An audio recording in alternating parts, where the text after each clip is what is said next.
Yeah, I just finished watching Gladiator 2 at the Picture Theatre. Not a bad watch actually. So just a quick review. Spontaneous, no time to even process or really think deeply on it. But some spoilers, of course. So the film is set about 16 years after the first Gladiator film, and starts off with a naval battle on a coast in Africa, and there's a armada of Roman ships, and they're coming in, and it's interesting. It's a little bit full of some tropes that you've seen on some other Hollywood movies like Lord of the Rings, The Two Towers. My friend who I watched with said that he didn't think that would probably be a real tactic from the Roman Navy at the time. They probably would have landed and then marched in or done some other thing, but it was interesting. Anyway, so there's a character who's captured a course just like in the first Gladiator. He becomes a slave and he becomes a gladiator.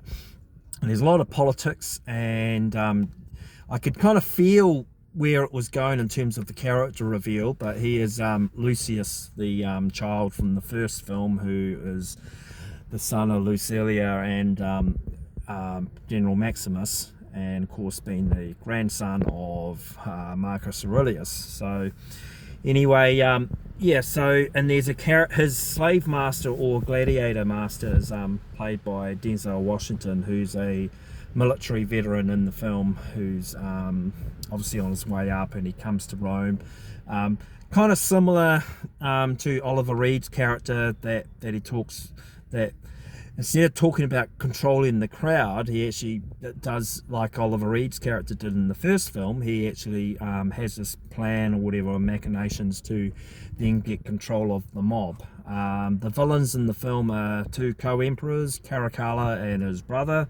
I went on Wikipedia the other day and read about them, and from what I gathered, they weren't actually twins, but there were two brothers that ruled as co-emperor, who had taken over from their father, who was of various descent, including African, Carthaginian type lineage. And the interesting thing is they had ginger hair and white face paint or whatever, so I don't know if they were as authentic as the busts of Caracalla and the other associated people with him, because they didn't look as negro, as black, African looking. Yeah,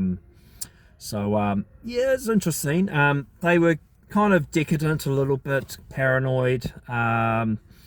Denzel Washington's character manipulates them, and you see some intrigues.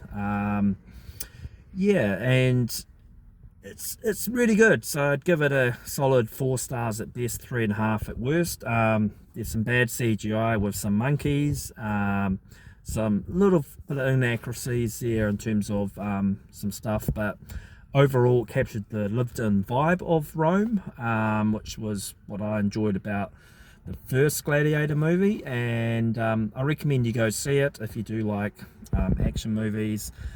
It's just a good solid sequel. I prefer it to Alien Romulus, which was a sequel that did not feel like it justified its existence, whereas this one feels like a more direct sequel, which has a lot of the elements. It did have some plot beats. The first hour was quite boring. It kind of like dragged along, and until the political intrigue started, it differentiated itself a lot from the first film. So the first hour was like, I've seen this kind of story before. Like, I've watched a lot of Spartacus, and I've obviously seen Gladiator, the first Gladiator, and had similar plot beats and rhythm.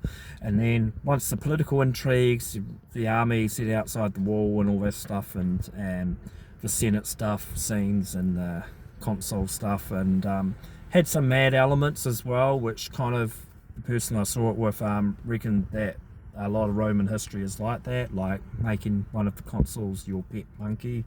Yeah, it has a bit of authenticity there. So yeah, it had a good vibe to it. It felt like a concluding type of sequel in terms of the ideals of the plot of the first film, of giving Rome back to its people, nobles ideals and that. A lot of political intrigue, some parallels and analogies to America today in terms of the fact that it is the new Rome, it is imperial and that. So I'd definitely go check it out if I was you.